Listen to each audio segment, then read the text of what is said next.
Hello, people of Earth. Doesn't answer. We're back. We're back for episode what? 43. Yay! 44? It's 43. 43. First try. Let's go. We have plenty to talk about. I would like to lead off by saying me and Philip White went to the casino with some of our great friends the other day, and we all won. Vic won. Shout out to Vic. No, she did not! Did Vic not win? No! Well, you were there! No, she won. Yeah, dude, yeah. You saw them. Oh, she was just playing that much? Well, Vic, you won in our hearts. Mm-hmm. And Hannah Dougal won, I hope. I don't really remember her playing a lot, but... Bro is narrating an event and he doesn't remember it all. No, I remember it, because... I mean... Honestly, all I know is... Because Vic said that she like won 150, but she won't acknowledge how much she started with. So she very well could have won. That means that doesn't imply that you won.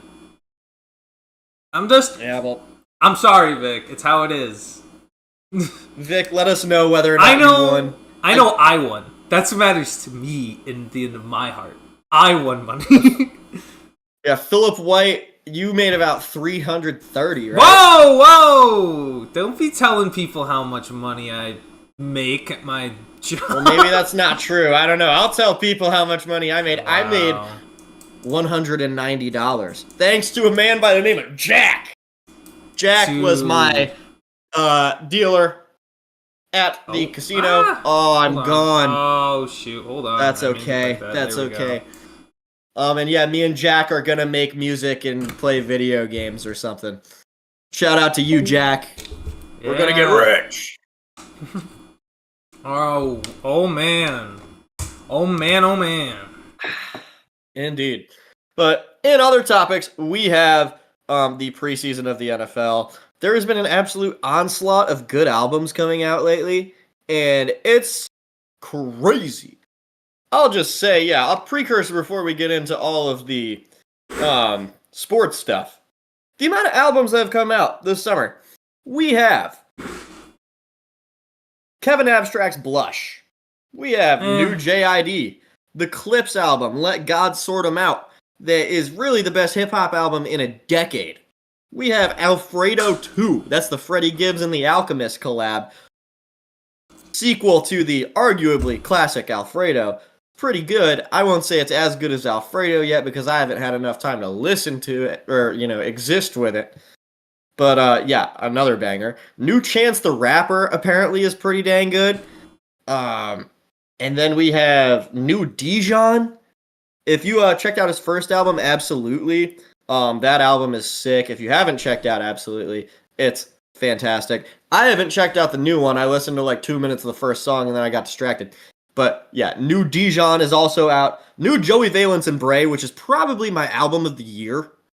And then we have, I can't remember if I think I did say Blush by Kevin Abstract because that drop was just a big deal to me.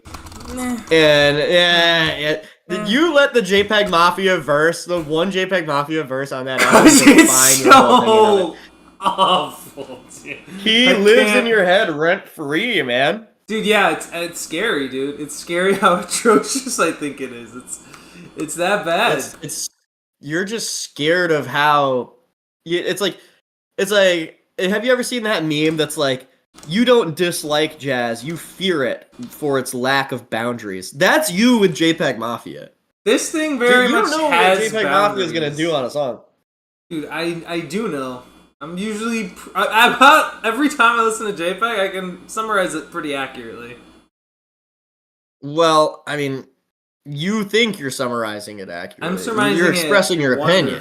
Yeah, my opinion is that it is the equivalent of a fire alarm going off in school. Nobody wants a fire alarm to go off in school. That's what it's like. All right.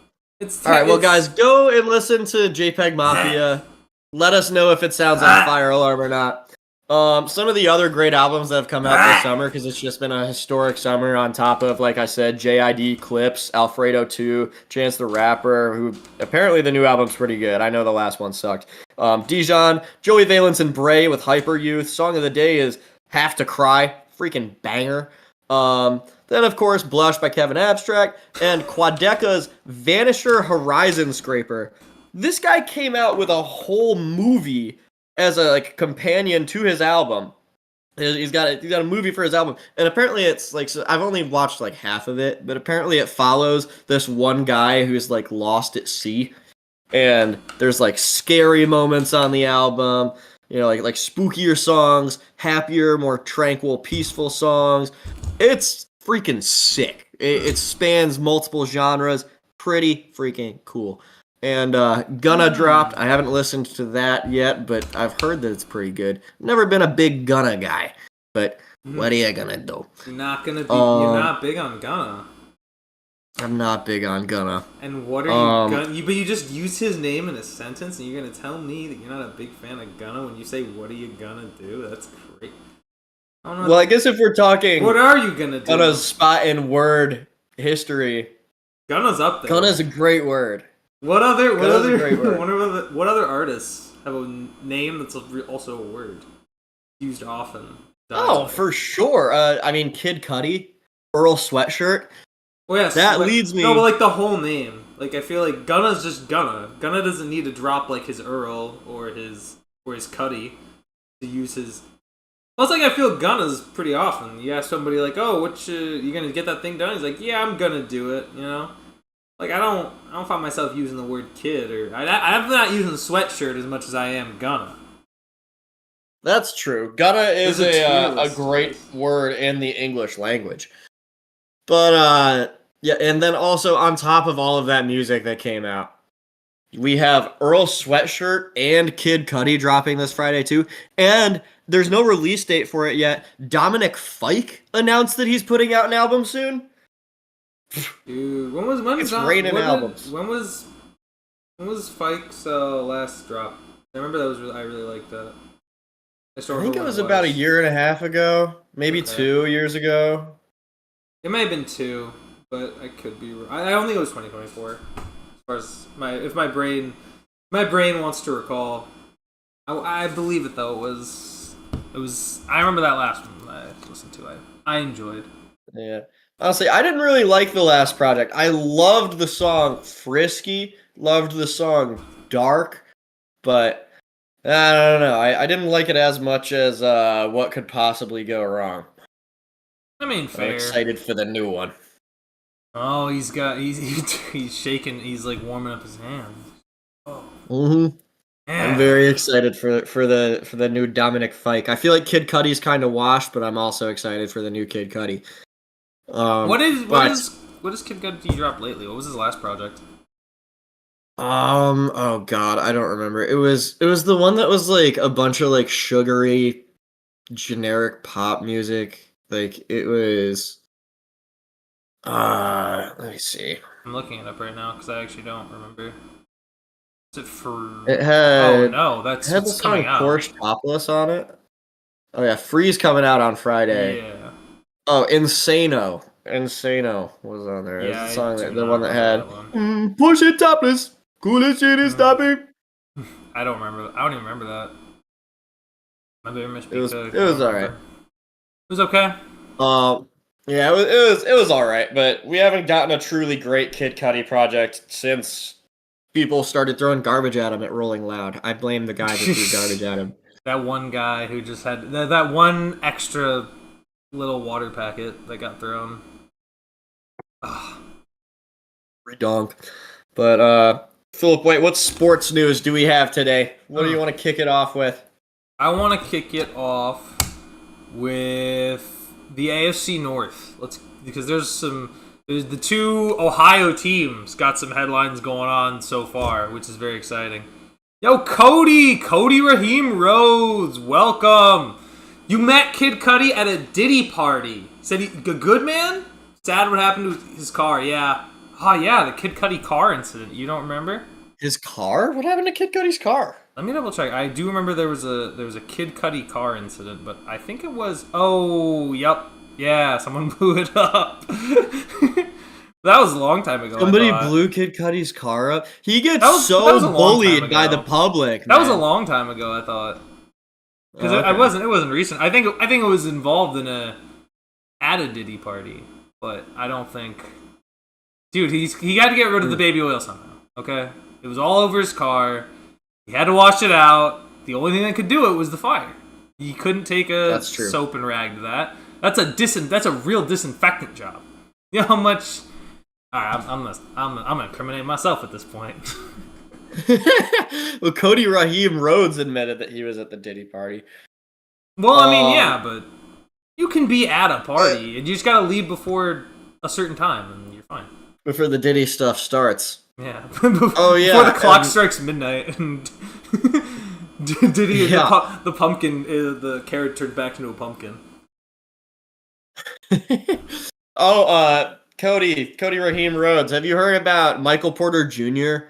being on some slight weird Diddy vibes? Can you explain this? I didn't see this. So I just saw this scrolling through Instagram, but I've seen it multiple times.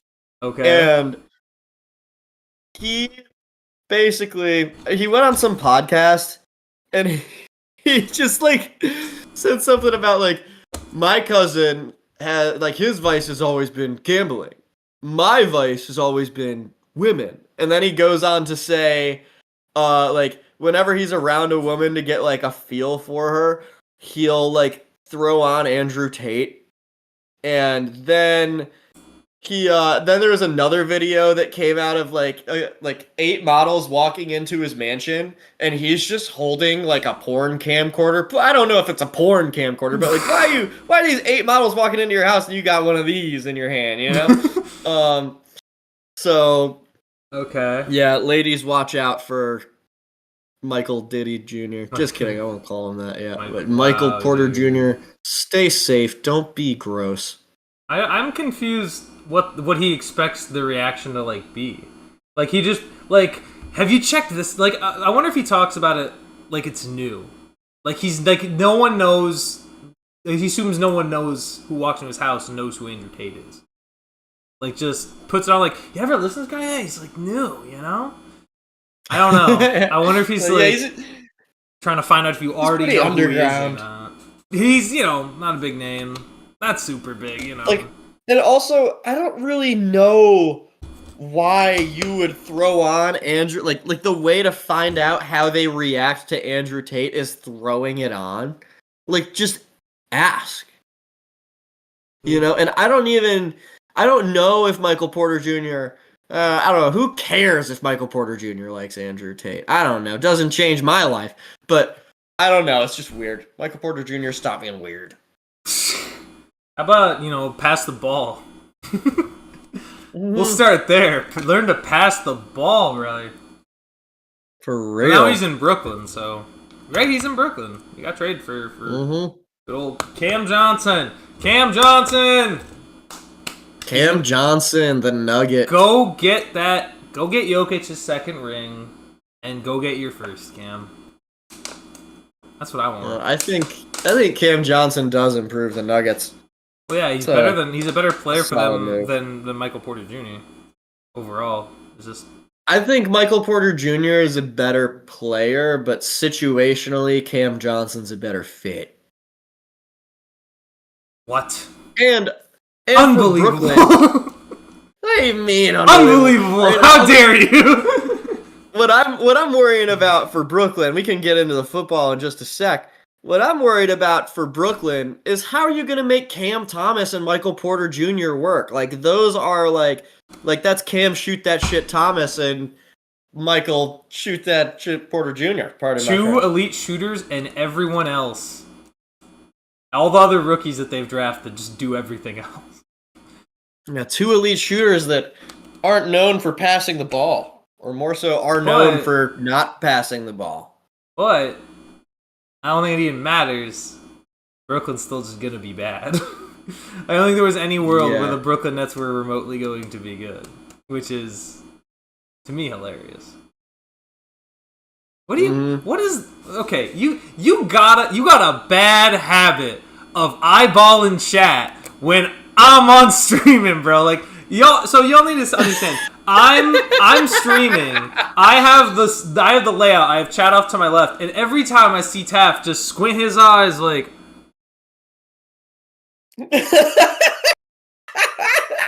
What she say? Guys, what she say? Like, yeah, because I'm looking at a stream of the stream in Discord, so it's like smaller and like slightly lower quality. I have to like, yeah, you just oh, going. Cam Thomas himself is in here. I'll pop the shots. MPJ can pop the blocks. Wow. Good for you guys. But in other news, the NFL, Shedeur Sanders did not get the QB1 position. Never was. Joe Flacco got Never it. was going to. I don't know if he was never going to. Never was going maybe. to. Never was going to, but it's not a chance. because of a lack of talent. What I heard is this. The coach really wanted Shedeur Sanders to get brought in, so he was brought in. But the front office, apparently Deion Sanders said about the Browns ahead of the draft something along the lines of, the Browns just, they don't know how to get it done. They don't have continuity as a franchise, something along those lines. And Yes. while that's true, they still drafted Shedeur Sanders. Now they aren't playing him because Deion Sanders said this. This doesn't make sense to me. What do you like? The jokes write themselves, you know? Yeah, but you should be supportive of the franchise that drafted you. Like, you can't. Like, I understand you can have criticism. Said this ahead of, and Deion said it, not Shedeur. I understand that.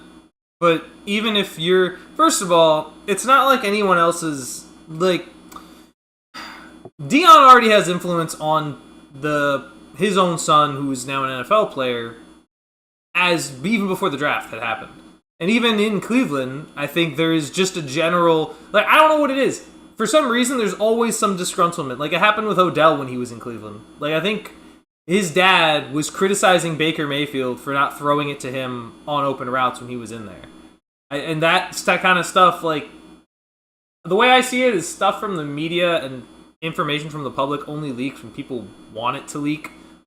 And I think there are... But if you're Deion, like, why are you even saying this stuff pre- or post-draft anyway, regardless? You know what I mean? Like, if you're going to be on the Browns and then clown the team that your son is on, that doesn't... Like, you're obviously not... People are not going to take that well. Like, that doesn't really do anything good for anybody. So I don't understand that point. And it's not like Shedeur was going to win... Like, right now, Shedeur's not better than Joe Flacco. Right now. I just don't think that's true. Yeah, I agree with that.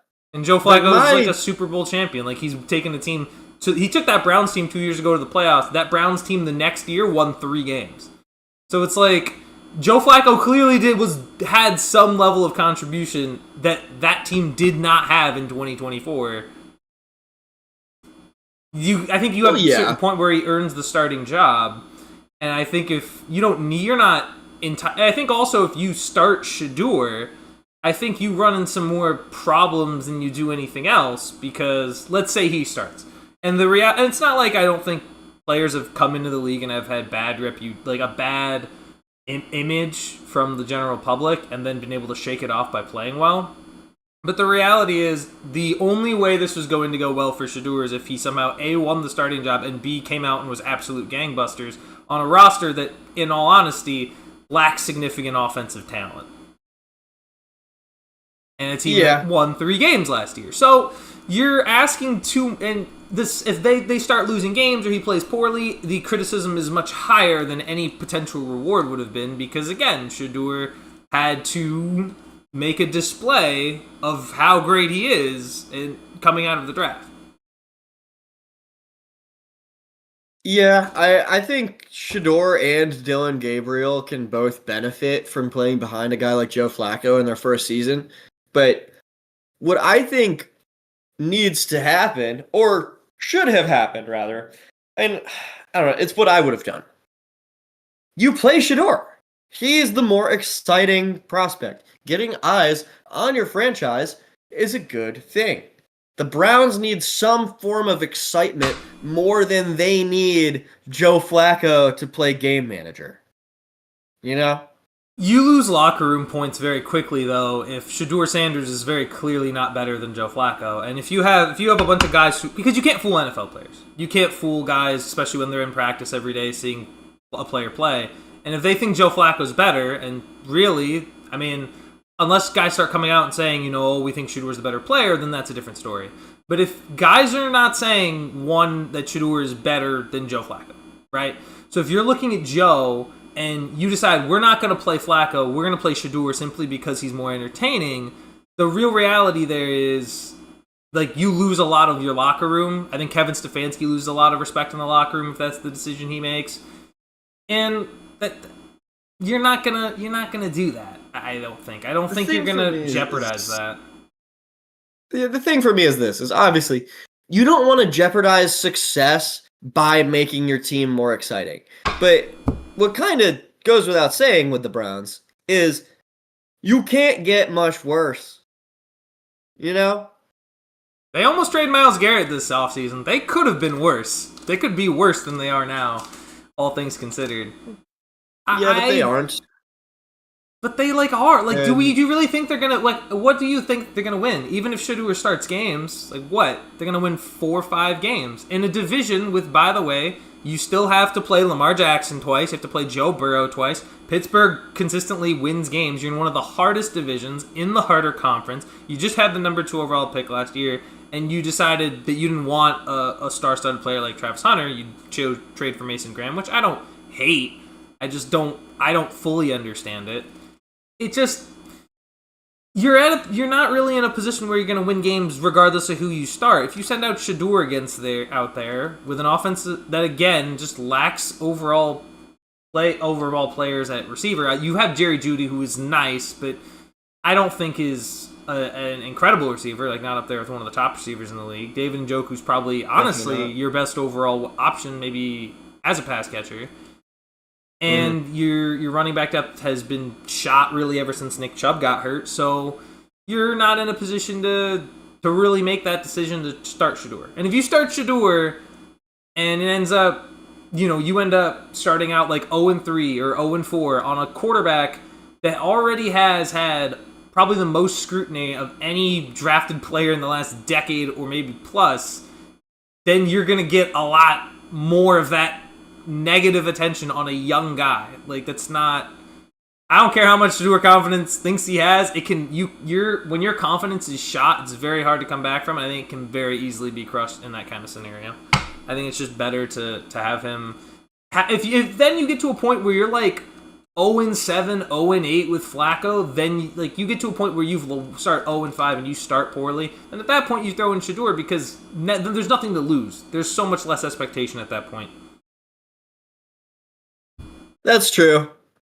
Yeah, now that you mention it, that makes sense for the Browns because I think you do. I think rookie quarterbacks generally do better when they are brought into a situation where they don't start the first year. They essentially get redshirted, or they can play some backup minutes. And yeah, I don't know. Let Joe Flacco take the reins. I like some good Joe Flacco football. And if they absolutely suck, they're 2-10 come week 13. Throw Shedeur in there. I agree with that. Jay has a football fun fact of the day. I'm going to read it. Prior to entering the NFL, Najee Davenport broke into the dorm room of a Barry University woman and defecated in a laundry basket on April 1st, 2002. Wait! That's a hell of an April Fool's joke. Yeah, I know, dude. No way. A woman sleeping in the room told police she was startled by a strange grunting sound and observed Davenport in a squatting position, evacuating his bowels and voiding into a laundry hamper in her closet. Dude, man, that's crazy. There was a clip. There's a clip of who is it? It's Craig Robinson. It was a former linebacker for the Browns. He's talking about Le'Veon Bell, and he's like a big back, so you'd think he'd go, and get 3, but he'll wait and get 7. And in my head, I just thought of him going, and I thought of this guy pooping. You thought of him going what? He goes thump, you try to like drive forward, like like running backs driving the line, and they try to get those extra yards. Oh, I was thinking about that, but with Najee Davenport pooping just now and just going, Yeah. I like it. Najee Davenport. And then I got Jay saying, Flacco is wacko. Sanders starts, ticket sales go up. Ain't nobody wants to see Flacco. Listen, I'm not denying that ticket sales would go up if Sanders did play. I am also saying that it will, the post-game interviews, if the Browns lose, will be some absolute cinema for media, for podcasts like us, to just talk about and react to. Like, I think the personality that Shedeur has is basically identical to his dad's, and it's really hard to have that as a quarterback. Because when you see those guys, it's not a thing that you generally want your quarterback to have. Yeah, when they're representing the whole team, that can be tough. I believe Shedeur can make it work. Like, I mean, think about Jalen. Also, what's this? What's this Go Steelers that I see in the chat? Yeah, Jay, go Steelers. Just, it needs to be said. Some people need to know. Yeah, look at that. Got the Rocky Blyer. Yeah, that Rocky Blyer. Look at that. Come on, man. How about Joe Namath? How about CJ Mosley? How about Sauce Gardner? You got one old Jets player. That's crazy. That's the one Jet before. But the one Jet before 2000 that you know. How about Plaxico Burress? Oh, before 2000? The one Jet before 2000, Joe Namath, and then everything that's happened in the past 25 years. I don't know NFL history like that. It's not worth diving into the Jets history. Dude, exactly. And then Davenport was a Steeler. That was why he said it. Man. What, dude? He's a... I want a back who goes... Get me a girl that goes... That's like... You want a girl that goes poop, poop, poop. Girls don't poop, I said... They do. You're lying. Girls don't poop. Propaganda. Why do you think they have big butts? What do you mean? Because they have big poops. Because they don't poop, what do you mean? Poop is stored in the butt. No, it's not. Yep, that's how they have big butts. My gosh, dude, it's this type of thing that has made the scientific method obsolete. It's this type of thinking. The scientific method is not real. The scientific method isn't obsolete. No, that is the scientific method being put to use. No, it's not. You're just using word association, like, oh, big butt mean that where poop is. Like, what? Yeah, what are you talking about? That's not... You're tripping. My guy, you're tripping. I don't know what to tell you. Next podcast guest we have on, I'm gonna ask. You're gonna ask them that? Yeah, we'll get Dr. G. Mm-hmm. You can ask her about that. She's qualified. Oh, that would be crazy. Qualified. She's got a PhD and she's a woman. Like, come on, like that's someone who's qualified to talk about the anatomy of a woman. That would be, I want to, but I'm kind of scared at the prospect of that. Like, yeah, you should be. You should be terrified.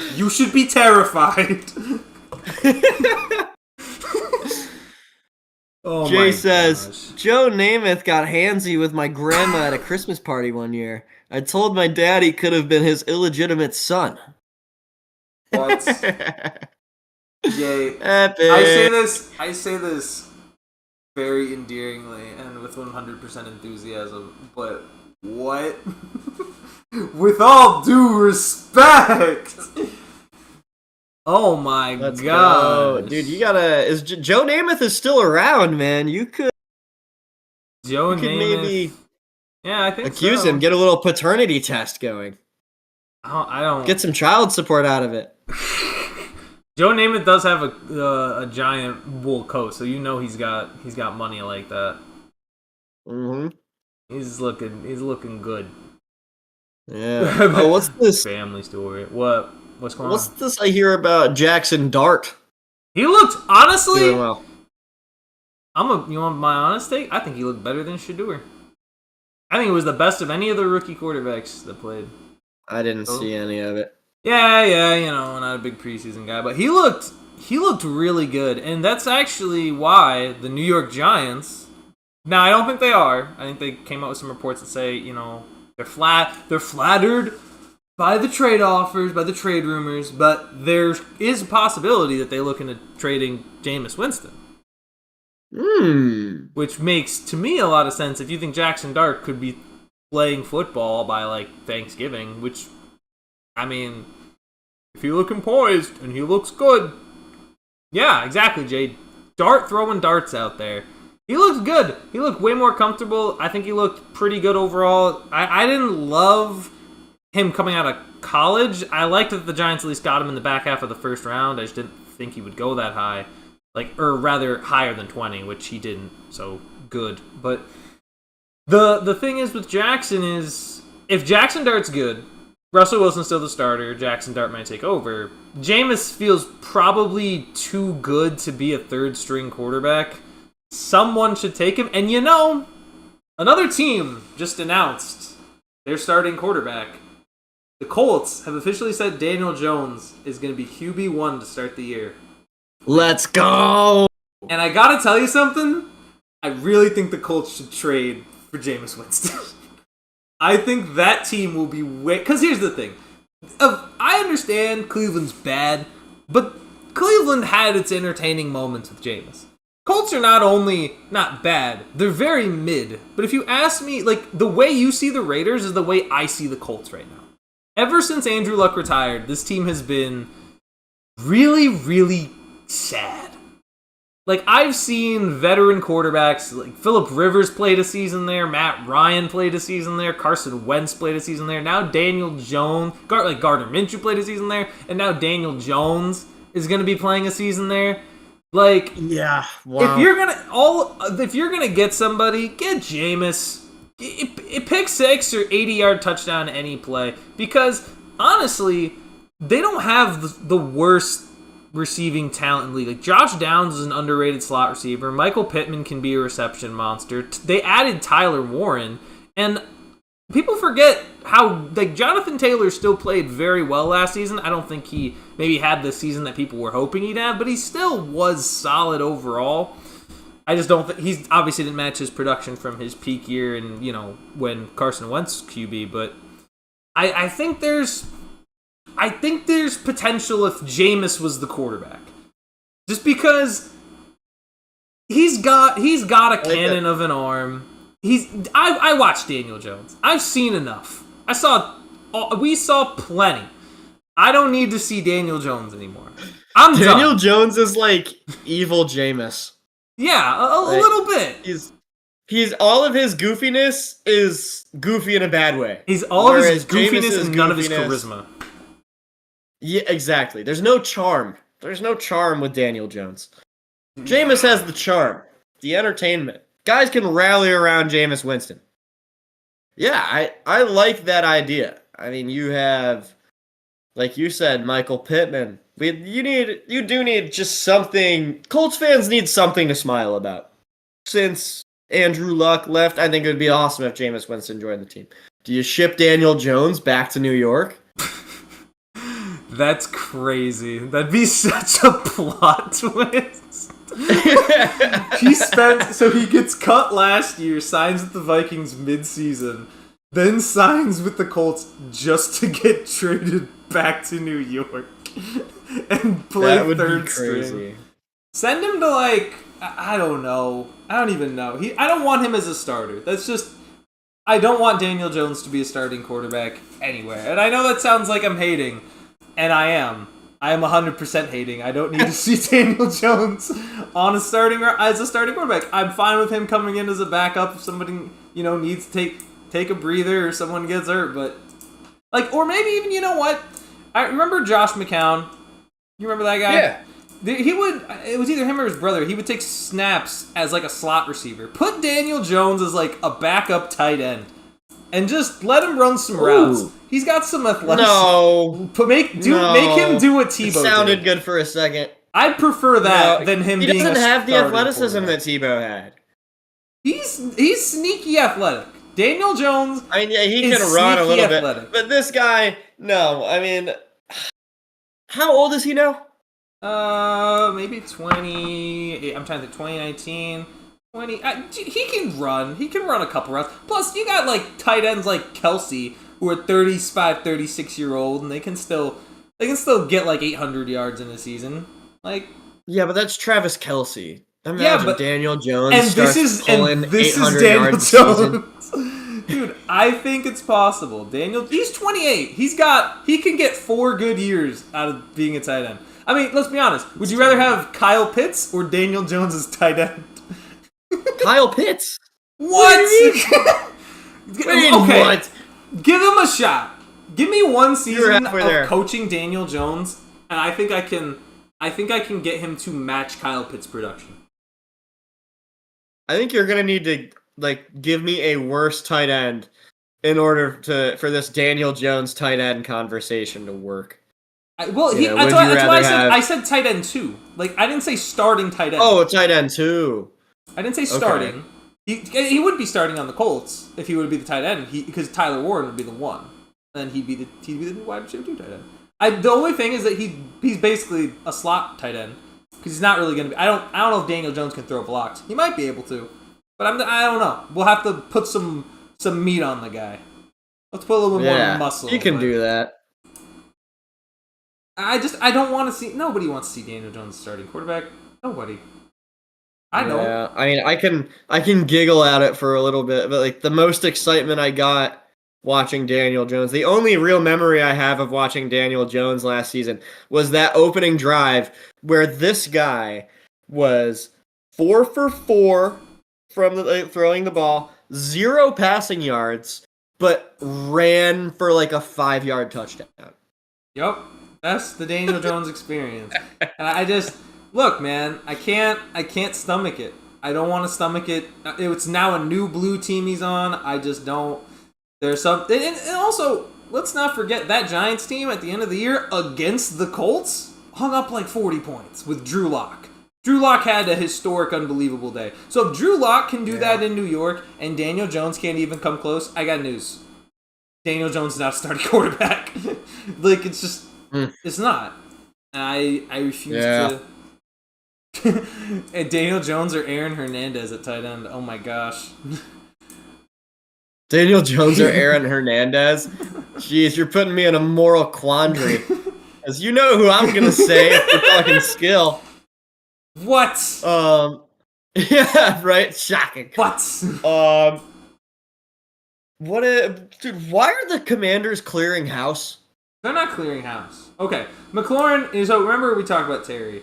I think they have to pay him. I think they will pay him. If they trade him, I will be shocked. And to be honest, I think they'll be one of them in the moment. And I'm gonna predict long term that'll be such an awful move for the Commanders to make. But yeah, Brian Robinson kind of makes sense. It kind of makes sense to move out Brian Robinson. Right now, they didn't play him in the last preseason game. I think it was a mutual decision. They both decided he shouldn't play. Because making way to the Commanders is my player of the day, Commanders running back Ja'Cory Krosky-Merritt. Or, as people call him, Bill. Bill Krosky-Merritt. Bill Krosky-Merritt. This is people are talking about this man like he's the next Bucky Irving. Now I've seen some clips. He looks pretty good. Bucky Irving's a lot to live up to in your first year, but yeah, all I'm saying is I'm excited for Bill Krosky-Merritt. Okay, Bill Krosky-Merritt's gonna be, depending on your draft. I think in 14-man leagues he's definitely gonna get drafted. I think in 12-man leagues he wouldn't get drafted, but this man could be the guy outside of Brian if they do trade Brian Robinson, which I think is much more of any of the trades being talked about in the last month. That is the most likely one, if I had to guess, is that Brian Robinson does get moved. Now, where's the question? Where do the Commanders send him for a team that might need a running back? I don't really know. I could see Dallas making a call, but I don't think they trade him in division. it's just because Dallas needs one like so badly. But at the same time, like I could maybe see. I doubt Pittsburgh would with how many trades they've made over the offseason, but they could maybe add him to at that running back room and have like a mini 3-headed. I won't say monster, but like it's something. Yeah, Because it's not I like dominant. that. It's Bradley Beal. Oh, Bradley's here. Look at that. In the chat. You want to stop? Hey, Bradley. Oh, you stopping? You getting shots up? Oh, I thought I read that as getting shots. Like you're drinking on a Tuesday? Like Bradley, what? You not committed to the Clippers? That is what he's doing. That is what he's doing. He's doing shots. Looking like an agent about to get his client. I am. I'm my own client, and I'm getting myself the bag. That's how I operate. Bro, the glazing is crazy. What do you mean? Bradley, you make Bradley Beal nervous. I think Bradley Beal has a crush on you, man. Oh, dang. You know what? Maybe there just needs to be like hey, Phil, I was just doing some shots to cure my anxiety before I compliment your outfit. What you doing over there, Phil? Well, at least that's maybe Aaron Rodgers. When Aaron Rodgers shows up, maybe Aaron Rodgers will be super nice to you, And then what that would that no, you don't wanna amend your relationship with Aaron. I actually, Aaron Rodgers has some pretty cool takes in here when he pulls up. Okay. You heard how excited I got about Aaron Rodgers. I even called Aaron Rodgers a great guy one time. I get along so well with Aaron Rodgers. Wow, when he's on the field, his relationship, I don't like the way he treats his teammates. Wait until week 1, man, because Pittsburgh gonna be. Dang, that's in less than a month. That's in 2 weeks. 3 weeks. Yeah, that's in 2 weeks. We're gonna be at MetLife Stadium in 2 weeks. Holy crap! Yeah, dude. My lord! I'm excited. I'm gonna tell you right now. I'm watching them Justin Fields preseason training camp, and I am feeling great about that game. I saw some clips. Too, and honestly, you sent me that one where he just missed the wide receiver screen. I was like, okay, maybe it was a dummy moment. I saw one where it was a bunch stitched together. I am not optimistic, and like. Breece Hall hasn't been great either. Breece Hall has struggled in camp too. Look, man, we're gonna let the regular season play. Do the talking. Look, man. I don't know. You might not. It might get worse. I don't know. It might get worse before it gets better. We'll just have to see. I think the defense might be good. Maybe the defense. Maybe the Giants' defense was just that good. Maybe that's what it was. Maybe the Giants. Exactly. That's probably it. Never know, man. Could Jackson Dart maybe pull a Bo Nix, get to the playoffs? If he starts. I mean, think about it. Think about how good Denver's defense was. And think about the way Bo Nix played down the stretch with an offensive coach, with a great defense. Look, it's not the most I mean, it is crazy. It's pretty crazy. I like it. It could. I like that idea. I think if Jackson Dart is that guy, oh my goodness. MetLife Security will be on the lookout for you two troublemakers. Roger, you couldn't catch us if you had a speed potion. Yeah. We'll be on the lookout for you. You couldn't catch us if you had Soul Speed 3 on your boots. Mm-hmm. You probably don't even know what that means. Yeah. Roger. Yeah. You've never played Minecraft, Roger Goodell. What's the matter, Roger? Never played Minecraft? Oh. Couldn't get to the nether, Roger. Alright, that was alright. Alright, let's cool it. Roger's a nice guy. What's the matter, Phil White? What? Alright, what other news do we have? Well, John Wall officially retired from the NBA. How do you feel I'm surprised about that didn't happen like 2 years ago. I thought it happened years ago, honestly. Well, what's your take on John Wall, like as a player? As a player? An underrated what if in NBA history. This guy was a baller when he was healthy. He was like, I feel like Jaden Ivey hasn't really panned out or been as much of a star as people thought he was going to be. But this guy is like, John Wall was like a Dwayne Wade type with better ball distribution. He was so freaking fast. He was another tragic Derrick Rose story, I would say. The one issue for me is because I got into the NBA right around when he got hurt, like really into it, right around when he got hurt a lot. So I remember I think he had torn his Achilles, and he was recovering from his Achilles, and he was like maybe a month out from being like basically recovered, and then he slipped in like his kitchen floor or like going down the stairs, and he either he retore the first one or he had torn the other one. And I was like, wow. That's messed up. That's absurd. That is, oh my god. I was like, that is horrible. Wow. The stairs are the enemy. And putting my hand over my face. I don't even know the guy. Stairs are awful. The enemy. That is the lesson. And this is my Stairs advice. Are the enemy. If you play a professional sport, don't live in a 2-story home until you are retired, because you're asking to get hurt. Stairs are terrifying. They're gonna get you. And you do not want to be a John Wall story where you end up on, I don't know, Washington Post or whatever, and they're like, hey guys, remember John? Yeah, what happened to John? Oh, he just slipped down the stairs and now he's out for the season again. Don't get stairs. Evil. I'm with that. You don't get stairs if you're a professional athlete. Either that or like get the chair. Those chairs that like go all the way up and then like electric. Like remember the scene Up where he's on the chair, on the electric chair? You get one of those and you play it super safe. Because if I was in the NFL and I was playing well, I ain't risking it going down those stairs. Especially in socks. Oh my gosh. Socks, like slip stairs. No. Not happening. Yeah, get some good traction going. Or something, if you have stairs. Get those trampoline socks so you don't slip. The grippy socks. Yeah. Poor John Wall. If only he had grippy socks. Dude, John Wall should have had... That would be a crazy ad for a trampoline park.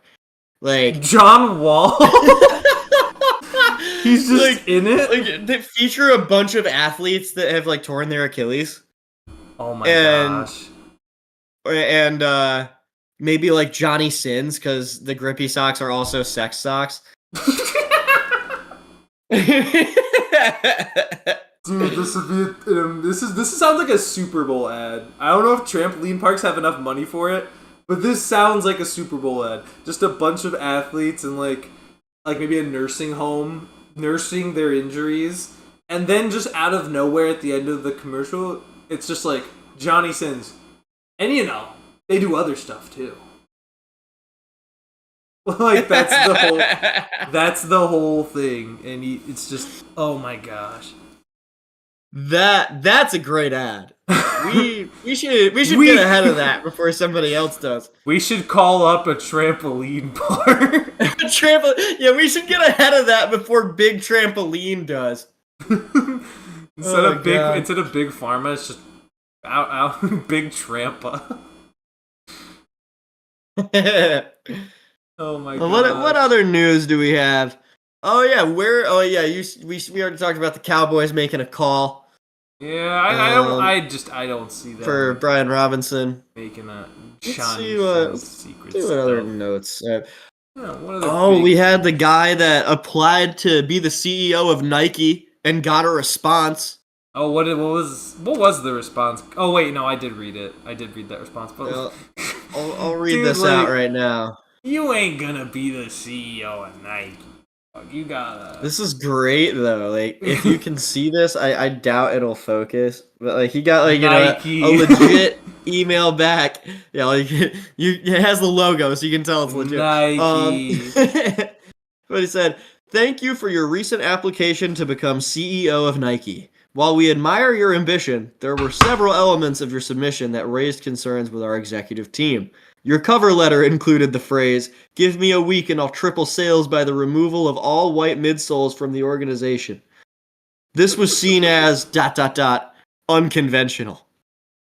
Additionally, your proposal to make 110s $110 again, or pounds in this case, 110 pounds again, and your request to only ever make OG colorways were flagged as high risk by HR. Also, your proposal to merge the organization with Block P and move our headquarters from Oregon to 36 Renshaw Street in Liverpool were not seen as feasible at this time. We appreciate your vision, but at this time, we've decided to move forward with a more traditional candidate, one who didn't ask to be paid in store credit and unreleased pairs. We wish you continued success, and don't stop. Just don't stop. Don't stop? What do you mean? It's not just do it? Maybe somebody took the "Just Do It" patent from Nike from under them. They can't use it anymore.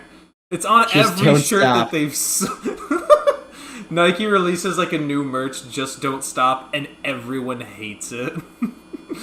I think that this has happened. I mean, I haven't seen a "Just Do It" Nike shirt in a while. You think that they don't have it anymore? That it's been taken? I think so. I don't think you can get "Just Do It" shirts on Nike anymore. Actually, that's a crazy thing to say. It's no longer a thing. You never see those shirts anymore. I mean, I own one. Or the "Just Do It" phrase. I guess it is old. I don't know. Well, honestly, I'm gonna be real. I don't think it's a very fashionable shirt. I'm not I don't think you're a very fashionable shirt. Well, I'm not. Sorry. I'm a human being, but I'm wearing a fashionable shirt, so it is how. That is true. You got a compliment from Bradley Beal on it. I think my shirt's pretty fashionable, guys. What do you think? Look at the fit. Look at the fit. Look at it's baggy. Look at the fit. Baggy. It's a baggy. I was honestly really excited. Like just the shirt and no pants. That'd be great. That's what I was thinking. Like, dude, is he? I feel like Brogan got pants. I feel like he's only doing this for a bit. The other big thing, though, Trey Hendrickson. Bengals have officially started listening to trade offers for Trey Hendrickson. So I think it is very possible that we see the white boy from Cincinnati be moved. Dang, where do you think he's going? I had no idea this happened. Honestly, I think the top... So the three candidates that I saw were Indianapolis, were Carolina, and were somehow Cleveland, which is just not going to happen. No one's going to allow the Browns... First of all, if the Browns traded for him, how are you going to win football games? Great, we have two great pass rushers who are about to enter their 30s. Oh, and by the way, we got nothing else. Adore Sanders. Again, I'm not as high on him as most. But my point is, in either way, Cincinnati's not going to send him to a division rival. Especially to a division rival that somehow they don't consistently beat. They just don't do it. Mm-hmm. Baltimore finds a way because it's bizarre. The other thing... I think Baltimore would be cool. I think the Bills would be super cool. I mean, yeah, but again, you're given... I feel like you have to give up... Because basically what they're saying is you're probably going to have to give up a high draft pick, and you're probably going to have to give up a young player. That's what I'm hearing, a young, decent player. That's what I'm hearing is the offer for Trey Hendrickson. Honestly, it makes sense that it would be to, a team that, was trying to win a championship, obviously. But, I don't know.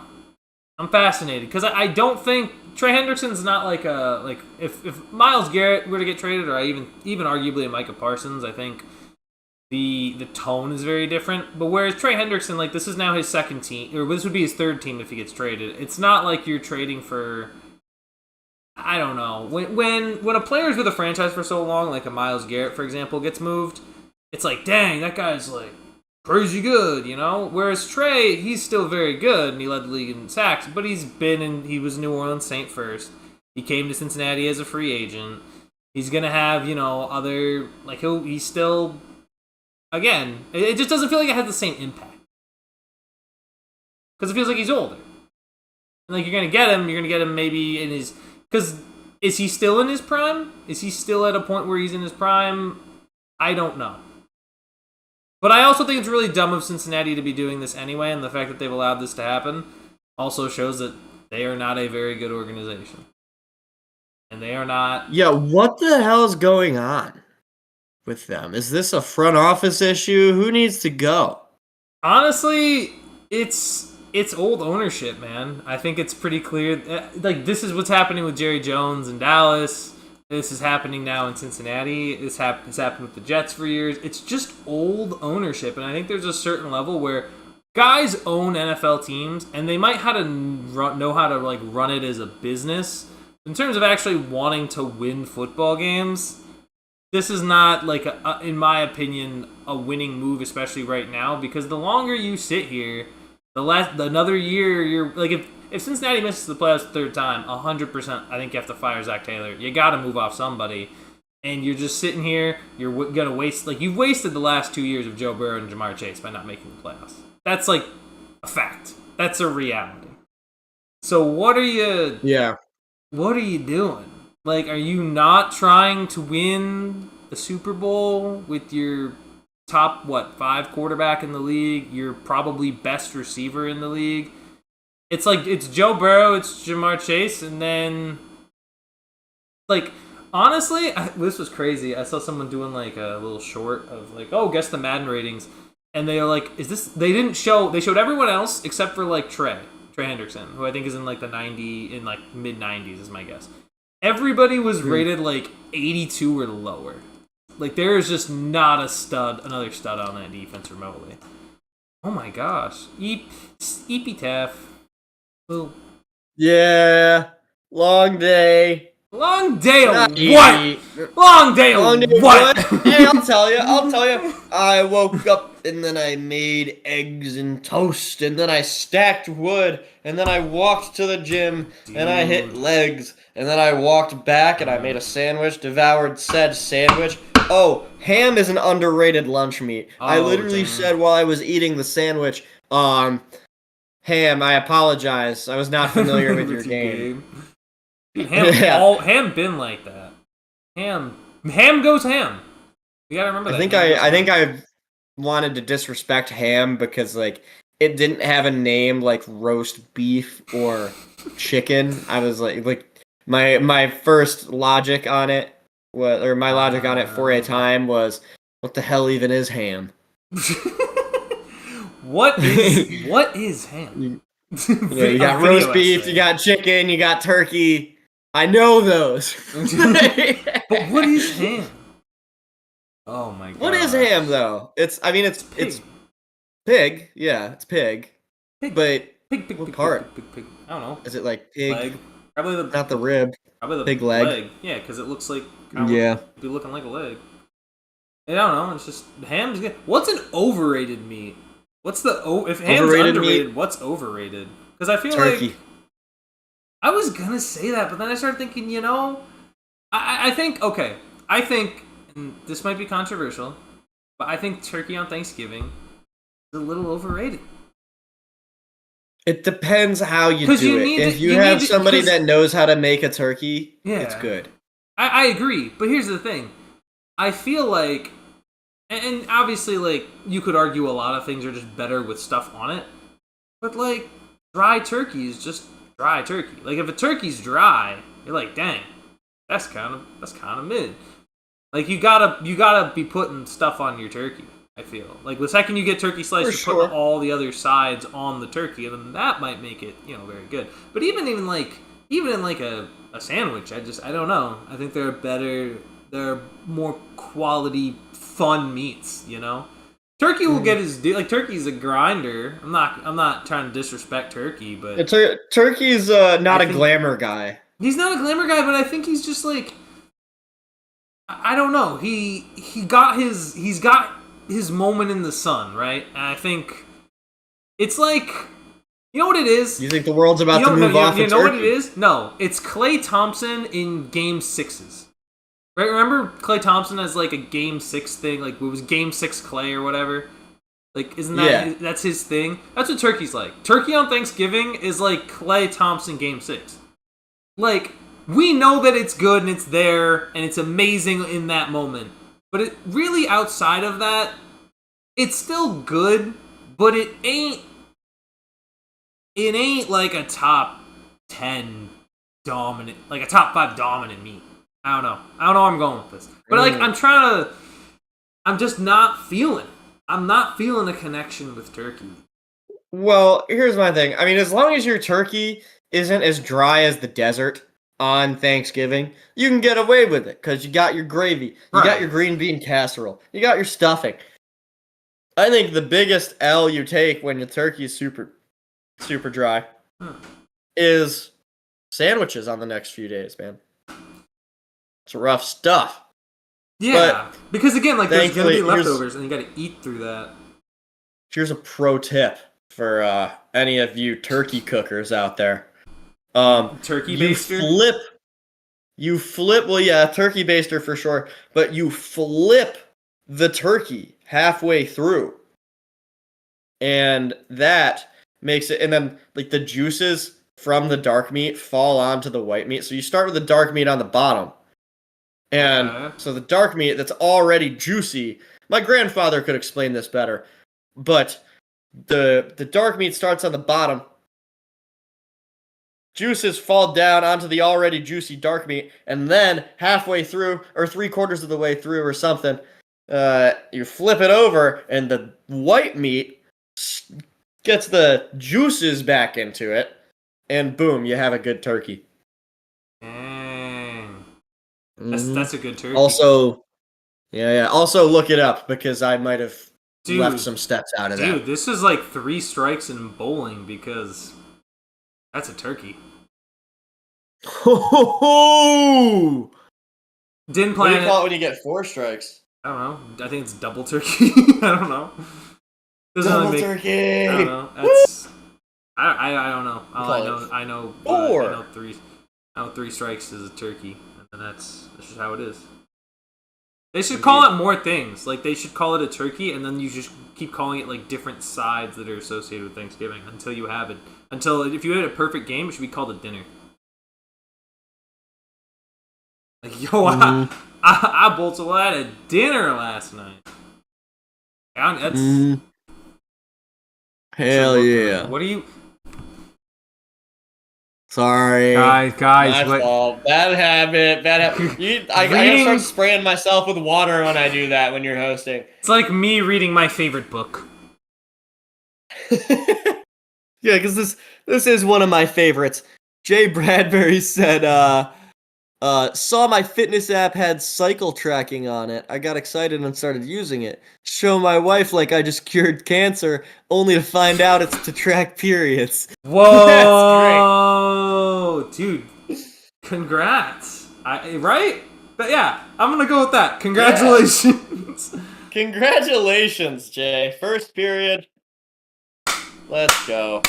And I think we end the show on that note. Welcome to the club, pal. Welcome to period time. I don't like that. I didn't like that either. Like, imagine, like... Oh my god. Like, imagine... Welcome to this beautiful new chapter of your life, Jay. It's like when Spider-Man says pizza time in Spider-Man 2. He goes, pizza time. But instead he's like, period time. So cute. I don't know. I don't think we can make period time happen. It's alright. But congratulations to you, Jay. It's because we can't. But if we can get enough women on board, I feel like we can accomplish anything. That is true. And Jay. You know what? We'll start with Jay. Yeah, we'll get Jay too. We'll get everybody. We'll get everybody on board. We'll make a shirt. We'll make shirts. Hell yeah. Period time! That would sell. Like, imagine white shirt, red font, exclamation point. Oh my gosh. Oh my gosh. Alright. Well, I think that's a perfect keeping that ending. up here. Yeah, write it down. Already copyrighted. You can't take our idea. We trademarked it. We did all the work. Hell yeah. All right. Alrighty. Have a good one, people. We will see you again soon. Yeah, we'll be seeing ya. And you know what? I'm gonna make a declaration. Actually, well, no, not this week. It'll be next week. Oh, damn. It won't be this week. Week-long glue ball? I feel like you gotta tell us now. Well, yeah, but like because I realized I'm not gonna be able to do it Friday because I gotta drive. But I'm gonna start doing something called Phil's Friday tier lists or something. I don't know. I'm gonna do Phil's Fridays, and we're gonna have some fun. We're gonna have some fun with some stuff, and I'm gonna be doing it on Fridays if I probably next week is what I'm thinking. Some Phil's Fridays, folks. Phil's Fridays. Phil's Fridays. I rock with it. Oh, and also for the upcoming NFL season, the scheduling is going to be a little different. We're thinking so like last season we did a Sunday morning show, ran it for like 2 hours. It was very formal, not very formal, but we tried to touch on every game. It was kind of clunky. I'm thinking Fridays or Saturdays. I'm interning with Temple this fall, so that will determine whether or not the game is a home game. Will determine whether the game, the pregame where we touch on every episode is. It's gonna be on Friday or Saturday, and then on Sundays we're gonna have our Sunday morning show, but it's gonna be a lot more informal, probably a little shorter. Start at like 11:30. Have some friends of the show on and talk parlays. Talk fantasy football, yap it up. Taff, you gotta go see your mom when you're finished. Taff, come see your mother when you're finished. Well, perfect timing. We're wrapping it up. Excellent work. Everybody say hi to my mom. Tell her about the awesome shirt we came up with. Alrighty, people. Have a fantastic rest of your week. We will see you again very soon. Remember, you are loved. Smile. Drink some water. PrimeTime and Phil will be back. PrimeTime and Phil. PrimeTime with Taff and Phil will be back. See you guys next